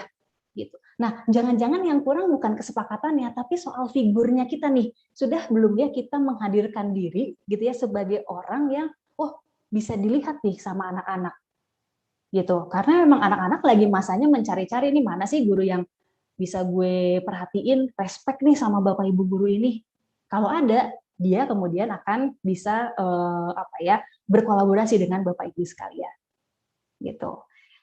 Nah, kemudian jadinya kita masuk nih penerapannya di ruang digital seperti apa. Saya punya 2 premis, kita akan bahas satu persatu. Premis yang pertama, kita meyakini bahwa siswa itu ingin dianggap sehingga berilah mereka perhatian. Nah, ini kita coba sama-sama juga merasakan bahwa yang namanya tujuan guru itu adalah kebutuhan siswa juga. Gitu ya. Guru berharap bahwa setiap siswanya akan tertarik dan semangat ngikutin pelajarannya. Siswa juga gitu sebenarnya, sebelum dia ngomongin konten pelajaran ya, materi pelajaran ya, dia perlu merasa tertarik dulu dan semangat dulu nih sama materi ajarnya. Guru juga berharap anak-anak fokus, siswa juga membutuhkan untuk fokus. Dan guru mengharapkan bahwa siswa itu tahulah apa yang diharapkan. Jadi bukan yang ngeblank banget nih hari ini ngapain ya, belajar lagi, belajar materinya, belajar apa sih? Nggak tahu apa yang diharapkan. Nah sehingga gitu ya, bagaimana sih untuk bisa sampai ke sana, yang jadi kunciannya adalah membangun koneksi dan bersosialisasi. Sederhananya seperti tadi yang udah dicontohin banget sih sama Mas Rizky gitu ya, untuk kemudian menyambut dulu, lihat kesiapannya seperti apa. Nah ini bisa banget lewat setel di musik, kasih video, atau pasang kutipan. Kemudian juga menyapa gimana nih Bapak Ibu sekalian, anak-anak sekalian gitu ya, secara personal, terima kasih sudah datang, dan juga menyampaikan tujuan pertemuan satu persatu. Kemudian premis yang kedua adalah, nah ini juga selain itu siswa juga ingin dilibatkan, sehingga PR kita adalah amatilah respon siswanya. Nah ini kegiatan yang namanya pelibatan diri, perlu ada sebuah kegiatan. Kalau hanya satu arah dan menyampaikan materi aja gitu ya, tentu saja anak kemudian menjadi aduh bosen deh, Makanya seperti kita juga ya orang dewasa. Nah, makanya setelah ini nanti akan ada tanya jawab. Ada waktu dulu ya 10 menit, saya menjelaskan dulu, setelah itu kemudian kita bisa tanya jawab. Nah, ini ada ice breaking, ide-idenya, melakukan survei kesiapan seperti tadi, kemudian ada kuis gitu ya, ada pengacakan kesempatan, juga dengan aplikasi gitu ya, bisa nih dari satu kelas ada 30 anak, siapa yang kali ini bergantian gitu kan. Dan juga bisa misalnya pakai stopwatch online, ada tugas-tugas yang membuat mereka jadi, wah iya nih, aku mau deh ngerjain ini, gitu kan. Karena siapa yang kemudian berhasil menjawab sebelum waktunya habis, bisa dapat poin, misalnya begitu.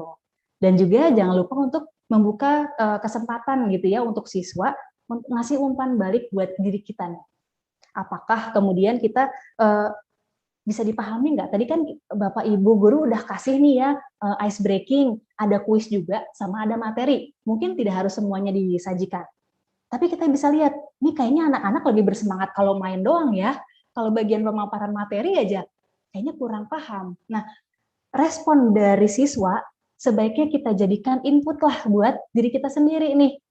Tadi tentang pengendalian emosi kita juga, bahwa janganlah menjadi pribadi yang baperan istilahnya, gitu kan. Baru dibilang, Bapak ngomong apa sih, Ibu ngomong apa, Ibu mah nggak jelas. Lah, terus kita jadi marah. Loh padahal, oh iya ya, saya masih belum jelas ya. Oh saya masih belum asik ya. Gimana ya caranya? Gitu kan. Dan yang terakhir adalah memberi tugas yang membangun. Gitu. Satu terakhir ini adalah untuk mencoba memberikan apresiasi. Artinya pada anak-anak, melihat apakah anak-anak itu sudah kompeten, bisa nggak sih paham dengan materinya, apakah anak-anak sudah cukup mandiri, dan juga kita kalau misalnya ada anak yang celitak-celituk, wah justru kita apresiasi juga nih gitu ya, bukannya malah kita menganggap aduh ganggu deh. Bentar, kalau kita mencoba untuk kita meredam emosi kita dan meluaskan, oh iya justru bagus sih dia pemeriah suasana nih, kita ambil aja, kita jadikan dia nih pion untuk di kelas itu misalnya ya. Dan ini nih ada satu lagi nih contohnya, kalau tadi pakai aplikasi harus aneh-aneh, tapi kita juga belum bisa dan anak-anak itu kurang bisa ya. Nah, kalau gitu kita pakai saja hal-hal yang kalau bahasanya anak-anak sekarang kan yang relate ya sama kita. Gitu. Kalau itu bukan sesuatu yang kita sudah fasih, ya jangan lakukan itu. Tapi kalau kita merasa ini saya bisa nih, saya mau kasih Nah, ini saya kasih contoh untuk masuk ke pelajaran fisika misalnya, gitu ya, untuk membangun kliknya dulu aja nih sama anak-anak. Pertanyaan saya adalah lebih mudah mana sih? Apakah mencintai fisika atau memfisikakan cinta? Wah, ini kita lihat aja dulu nih respon anak-anak nih. Kebetulan gitu ya, ini relate dengan remaja yang usia-usianya lagi suka-sukaan, dan juga ini relate sama saya gitu ya, yang senang dengan permainan kata. Apalagi cinta, gitu kan. Nah, ini kita padu-padankan, terus kita mau masuk soal medan magnet. Saya dapat ini dari Google, katanya ada surat cinta anak fisika, katanya Archimedes dan Newton tidak akan mengerti medan magnet yang berinduksi di antara kita. Waduh. Jadi kayak kita mau masuk ke medan magnet gitu ya, tapi kayak wah pakai pengantar dulu nih, terus kita akan bilang jelas aja sih kalau Archimedes sama Newton nggak akan ngerti gitu kan ya.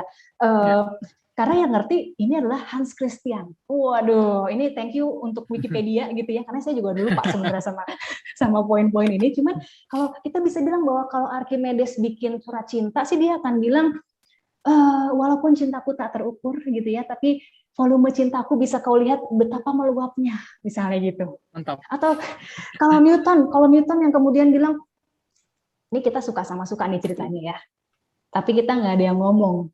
Cia. Apa gunanya? Kita nggak akan kemana-mana karena aksi sama dengan reaksi. Nah, itu saja sudah, jadi pengantar. Oke, kali ini kita mau masuk ya ke medan magnet yang seperti dijelaskan oleh Hans Christian. Katanya sih dia berbanding terbalik nih sama jarak. Oh, pantesan cinta LDR agak susah diperjuangkan. Karena rumusnya barulah masuk ke rumus, ya kan? Baru kemudian diakhiri dengan tugasnya apa? Apakah tugasnya harus selalu fisika banget, soal-soalnya banget? Kayaknya bisa deh. Coba sekarang dari pemahaman dari materi ini, kalian bikin surat cinta juga deh, gitu ya, dan kelas ditutup, gitu. Oke, nah itu saja mungkin dari saya, gitu ya. mudah-mudahan kita bisa berdiskusi lagi kalau ada pemantik-pemantik pikiran gitu boleh banget mengunjungi di Parasut.id dan juga di website kami di ruangpeppermint.web.id. Terima kasih, saya kembalikan ke Mas Fajri. Oke, Mbak Dian, menarik banget juga. Dan terima kasih juga teman-teman guru semuanya sudah aktif juga dalam pembelajaran ini. Nah, kita akan masuk ke sesi tanya jawab. Ada sekitar lebih kurang dari 10 menit, mungkin akan bisa 2 atau 3 pertanyaan. Saya mulai dulu ya dari yang ada di chat ini, dari Ibu Ani ya. Oke, saya tunjuk ada dari Ibu Ani, kemudian yang raise hand itu ada Ibu Apri ya. Jadi nanti saya bacain dulu yang pertanyaan yang di chat, kemudian habis itu Ibu Apri silahkan open mic nanti yang di chat dulu.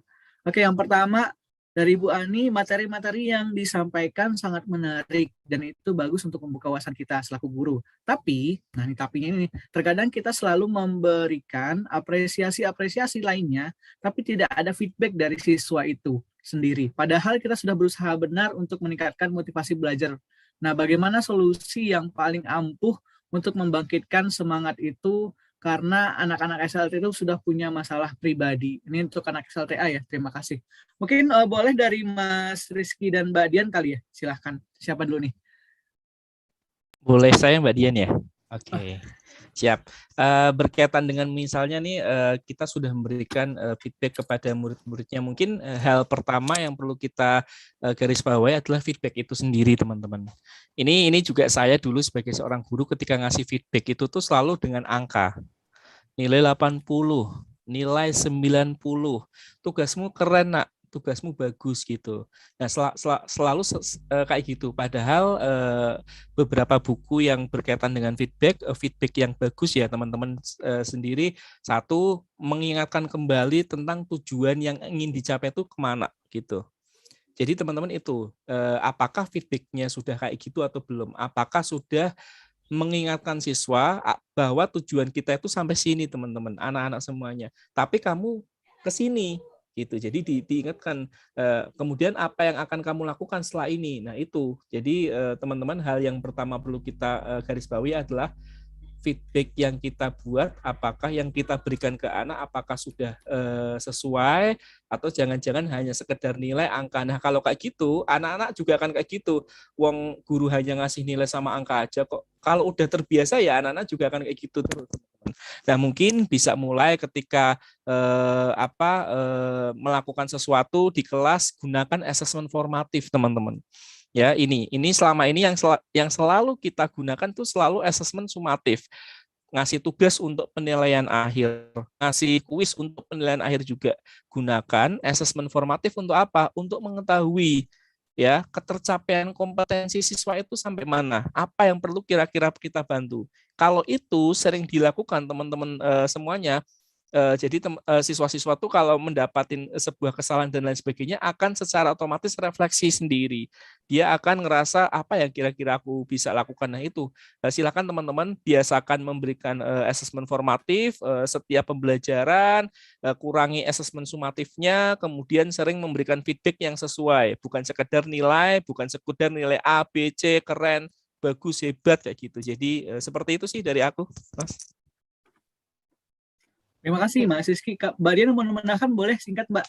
Ya, singkatnya mungkin emang jadinya mempertegas kembali soal yang diharapkan oleh siswa adalah tadi kompetensinya dia nih gitu ya, dan bahwa setiap perjumpaan, tiap sesi mungkin kembali lagi ke rancangan pembelajaran, ada kali awal memang kita kuis aja dulu gitu ya untuk melihat seberapa, kalau lagi versinya santai pembukaan dia seberapa sih, tapi giliran udah masuk yang mendalam itu sudah seberapa pasti anak-anak juga, dan kompetensi ini juga lah yang kita angkat jadinya.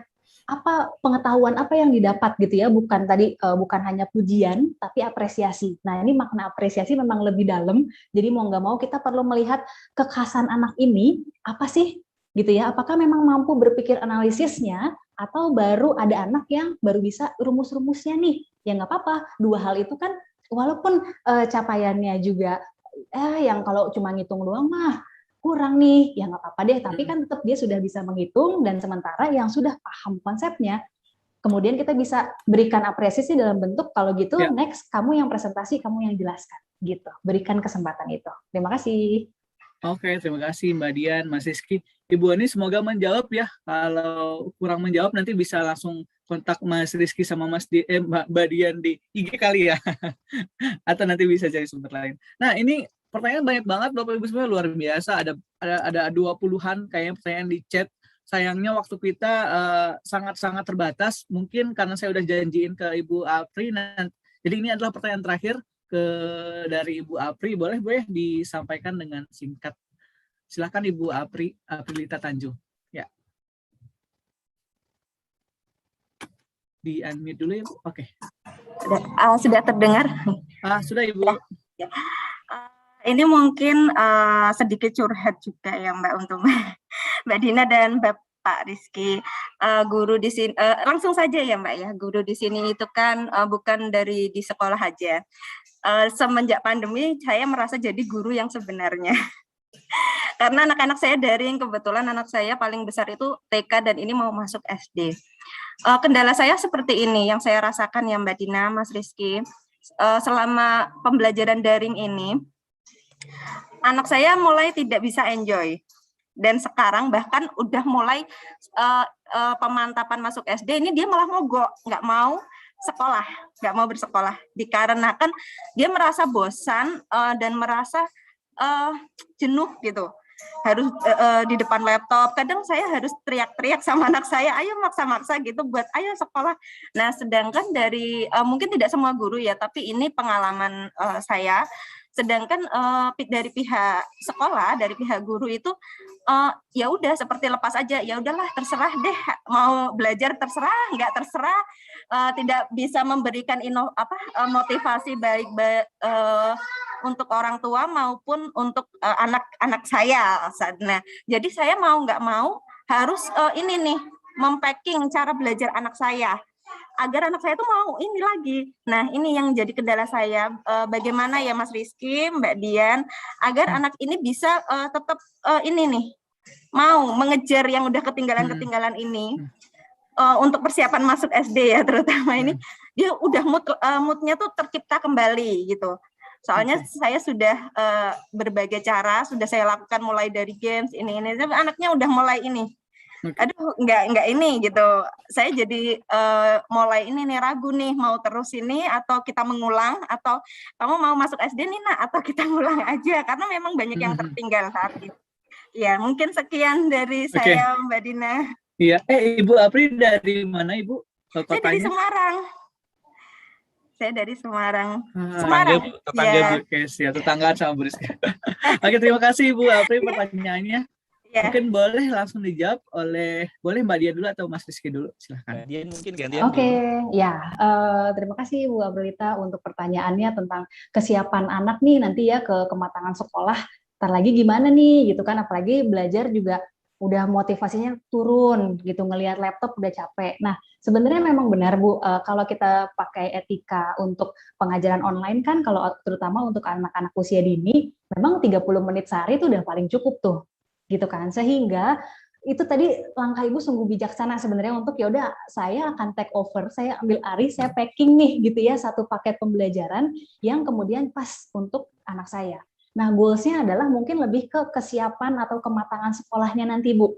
Gitu ya, bahwa tetap saja anak-anak usia itu sasarannya adalah siap secara fisiknya. Gitu kan? Siap secara fisik artinya dia seimbang, untuk nanti menunjang konsentrasinya juga, kemudian dia juga tahu nih, untuk nanti baca tulis, ya udah banyak main-main, manjat-manjat, kenalin kanan kirinya juga, kemudian motorik kasarnya untuk persiapan nanti menulis, gitu Ibu. Barangkali kita melihat kalau di sekolah kekesannya masih lepas tangan, mungkin karena bingung juga ya Bu, bagaimana sih untuk pembelajaran ke anak usia dini. Nah, kalau begitu memang sasarannya esensinya aja deh, nanti di SD akan belajar apa sih? Akan harus konsentrasi, bisa baca, berarti kenal huruf, kenal angka, kemudian siap secara untuk ikutin pelajarannya. Mungkin emang sasarannya lebih ke sana ya Ibu ya. Gitu. Terima kasih. Oke, terima kasih. Aku nambahin ya Mbak Dian. Kalau dari aku itu ingat banget Pak Iwan Syahril tuh pernah ngomong kayak gini. Yang penting I+1 dulu. gitu, I+1. Jadi mungkin selama ini ya teman-teman semuanya kita tahu kompetensi yang perlu dikejar setiap anak itu mungkin di tingkatan TK atau tingkatan SD ataupun tingkatan SMA sudah ada ini kompetensinya segini. Misalnya kalau aku pakai skor dia angka 5 misalnya. Padahal anak kita, siswa kita itu saat ini kompetensinya itu ada di level 1. Bayangkan kalau kita paksa kamu harus ke sini, Nak. Kamu harus ini, dia harus lompat teman-teman, dan untuk lompat itu dia harus berusaha payah banget dan bisa aja jatuh. Nah ketika jatuh itu dia akan susah banget ya untuk ke sana.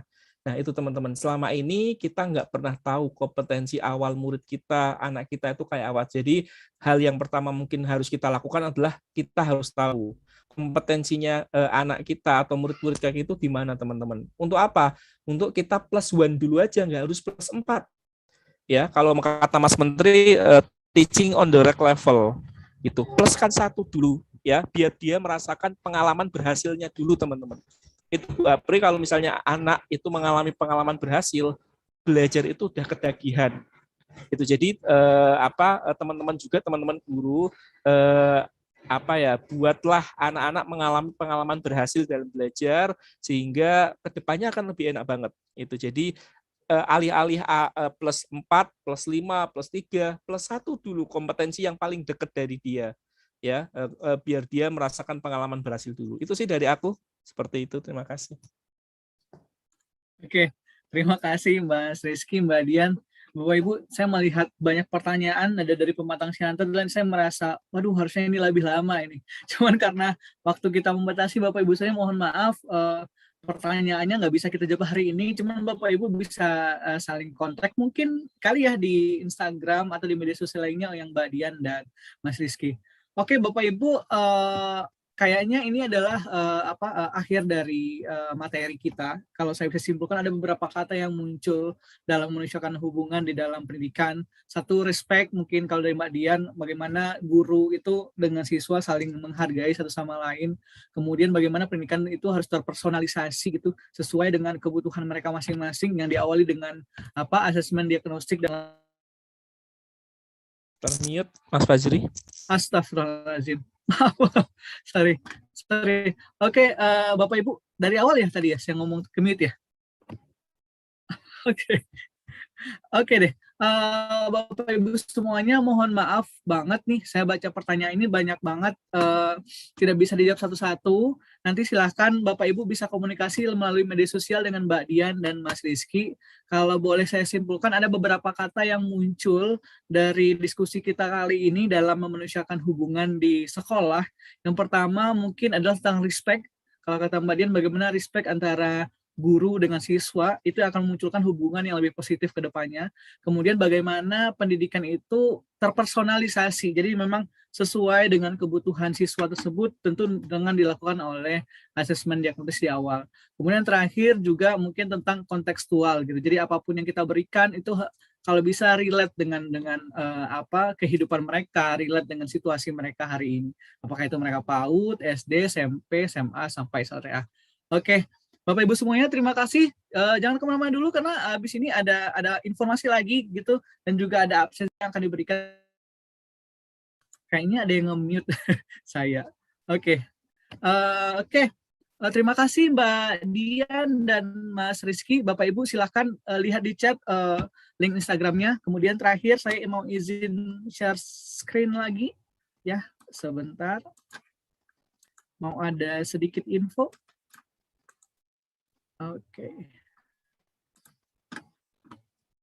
Nah, Bapak Ibu semuanya, ini semenjak informasi di awal tadi ini adalah rangkaian kegiatan dari sekolah dan madrasah Abadal 1 Cerdas Digital. Jadi Bapak Ibu semuanya, kalau yang ini 5 November ini adalah kegiatan synchronous learning kita, belajar bersama-sama dengan Mbak Dian dan Mas Rizky. Namun juga ada belajar sesi asinkronusnya Bapak Ibu. Jadi kita nanti akan kasih kelas belajar ke Bapak Ibu semuanya, bisa ikutin banyak materi-materi juga nanti di sana. Nanti akan dibuka dari tanggal 5 sampai tanggal 26. Nanti akan saya bagikan linknya. Kemudian Bapak Ibu di tanggal 3 Desember nanti akan ada perayaan belajar di tanggal 3 Desember nanti Bapak Ibu semuanya. Nah, kalau tentang kegiatan asinkronis ini, Bapak Ibu bisa sebentar. Nah, silakan bisa masuk ke link ini, program Guru Cerdas Digital. Nanti teman-teman panitia boleh minta tolong di-share linknya di mana, di kolom chat. Nanti silakan masuk ke aktivitas nomor 50. Saya coba contohkan ya Bapak Ibu semuanya.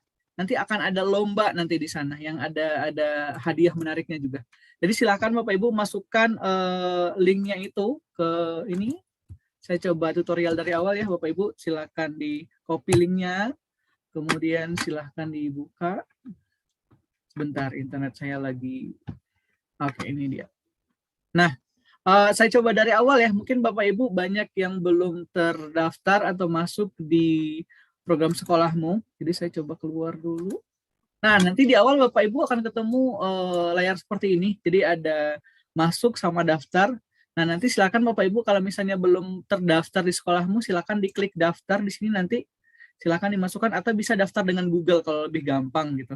Nah, kalau udah daftar, nanti Bapak Ibu bisa klik yang masuk, kemudian karena saya udah masuk, jadi silakan masuknya dengan Google gitu. Nah, oke. Lebih gampang gitu terintegrasi dengan Gmail Bapak Ibu semuanya. Nah, oke, gitu ya Bapak Ibu. Saya ulang lagi. Oke, Bapak Ibu silakan ambil linknya di kolom chat. Nanti akan muncul seperti ini Bapak Ibu, menjadi kawan guru abad 21 cerdas digital gitu. Nanti silakan masuk, buka kelas. Nah, nanti Bapak Ibu akan ada sekitar 50 aktivitas lebih nanti pembelajaran.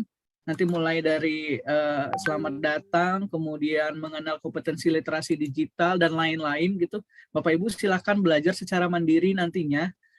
Nah, yang mau saya informasikan hal ini adalah di aktivitas 50, itu berarti di topik membuat konten edukasi, Bapak Ibu juga bisa buka. Nah, ini adalah tentang lomba membuat konten edukasi yang berkaitan dengan literasi digital gitu. Jadi silakan Bapak atau Ibu berkreasi sekreatif dan seinovatif mungkin terhadap isi dan desain di konten. Jadi kriterianya apa aja? Ada konten yang berbentuk boleh gambar, foto, poster, video animasi atau pemaparan, boleh bikin TikTok Ibu atau boleh di YouTube dan lain-lain. Jadi silakan bikin konten sekreatif mungkin. Kemudian kontennya dapat berupa apa aja. Jadi bisa refleksi pembelajaran atau insight setelah mengikuti kelas yang tadi yang disampaikan oleh Mas Rizky dan Mbak Dian, atau juga bisa tentang tips-tips berkaitan dengan literasi digital Bapak Ibu. Jadi dan lain-lainnya ini ruang lingkupnya adalah atau temanya adalah tentang literasi digital. Kemudian konten yang dibagikan merupakan konten positif yang tidak mengandung unsur kekerasan atau menjulukan pihak lain atau SARA Bapak Ibu semuanya, dan juga konten mengikuti aturan netiquette berinternet dan bermedia sosial. Nah, Bapak Ibu bisa baca secara lengkap ada di sini, dan juga Bapak Ibu kalau misalnya mau ngajak teman-teman juga kalau mau upload di Instagram silakan di tag juga nih di @sekolah.mu, bisa juga @sekolahAbad21 dan juga @siberkreasi gitu. Bisa menggunakan hashtag menjadi kawan guru cerdas digital, hashtag #sekolahAbad21 dan hashtag #sekolahmu. Nah, Bapak Ibu bisa mengunggah konten ini dari 5 November sampai 26 November ya. Ada sekitar 3 mingguan. Nanti pemenang akan diumumkan di tanggal 3 Desember 2021. Nah, nanti Bapak Ibu bisa silakan klik, tapi tentunya Bapak Ibu ya setelah menyelesaikan semua aktivitas di atas, semua pembelajaran yang sebelumnya gitu. Nanti bisa diklik ditambah di sini, nanti Bapak Ibu bisa upload, apakah itu bentuknya video, bentuk TikTok, mungkin bentuk poster, bentuk foto, dan lain-lain. Silahkan di-upload. Setelah upload di sini juga boleh nanti upload di Instagram gitu, dan tag sekolahmu, Sekolah Abad 21 dan Siberkreasi. Oke, Bapak Ibu, itu informasi yang pertama ya. Kemudian, nah, kalau ini ada 3 orang nih kawan guru yang terpilih akan mendapatkan hadiah menarik. Wah, saya juga nggak tahu hadiahnya nih. Kemungkinan saya juga ikut. Nanti semuanya boleh ikut yang ada di sini. Nah, kemudian untuk link presensi dan survei akhir, Bapak Ibu silahkan masuk ke ini, bid presensi webinar guru. Nanti teman-teman panitia boleh minta tolong masukin di kolom chat. Nah, kalau misalnya Bapak Ibu ketika masuk ke program tadi atau ke kelas tadi yang saya sampaikan, kalau misalnya ada masalah nggak kebuka linknya lah, atau nggak bisa daftar, atau misalnya nggak kebuka aktivitas, nanti Bapak Ibu bisa masuk ke call center Kawan Abad 21. Nih, boleh di screenshot dulu Bapak Ibu semuanya. Takutnya kelewat gitu informasinya, Bapak Ibu boleh screenshot layar ini. Jadi nanti ada link presensi juga, ada grup Telegram Kawan Guru Abad 21 juga, ada yang call center juga. Udah di foto Bapak Ibu semuanya, silahkan. Tadi saya lupa juga, kalau mau foto ini juga boleh, yang ini. Jadi di kelasnya nanti Bapak Ibu tinggal masuk yang di program Guru Cerdas Digital, silahkan difoto juga. Atau silahkan di copy yang ada di link. Oke, Bapak Ibu semuanya, ini yang terakhir. Jadi ini adalah pembuka dari rangkaian webinar dari kegiatan Kominfo Berkreasi dan Sekolahmu. Nah, untuk nanti sore nih jam 4 ada lagi nih tentang webinar dengan siswa, How to Respect Each Other in Digital Classroom. Kemudian besok hari Sabtu jam 10 ada juga untuk peran orang tua dalam mengajarkan etika di ruang belajar, Bapak Ibu semuanya. Oke, Bapak Ibu semuanya, terima kasih.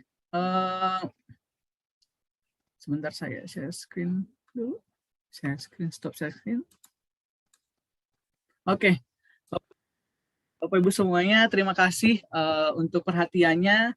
Terima kasih untuk kehadirannya semua Bapak Ibu. Semoga apa yang kita dapatkan hari ini menjadi pemantik juga untuk Bapak Ibu untuk belajar lebih lanjut dengan referensi-referensi yang lain, dan juga mudah-mudahan apa yang Bapak Ibu dapatkan bisa dipraktekkan juga, dan tentunya dengan inovasi-inovasi dan adaptasi-adaptasi sesuai dengan kebutuhan murid kita masing-masing, seperti itu.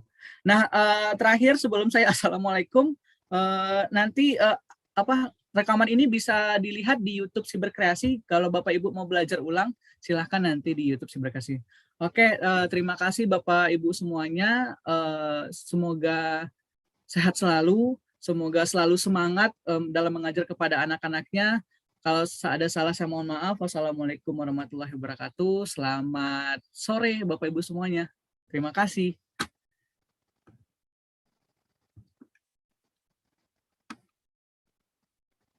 Oke. Terima kasih. Boleh loh Bu unmute mengucapkan selamat sampai jumpa di webinar selanjutnya buat nanti sore dan untuk besok. Oke. Terima kasih. Terima kasih. Terima kasih. ilmunya. Bapak Ibu. Untuk semuanya. Badia, Apa namanya? mana? Terima kasih. Terima kasih ilmunya Pak, Ibu. Terima kasih. Terima kasih. YouTube-nya namanya apa tadi Pak? Siber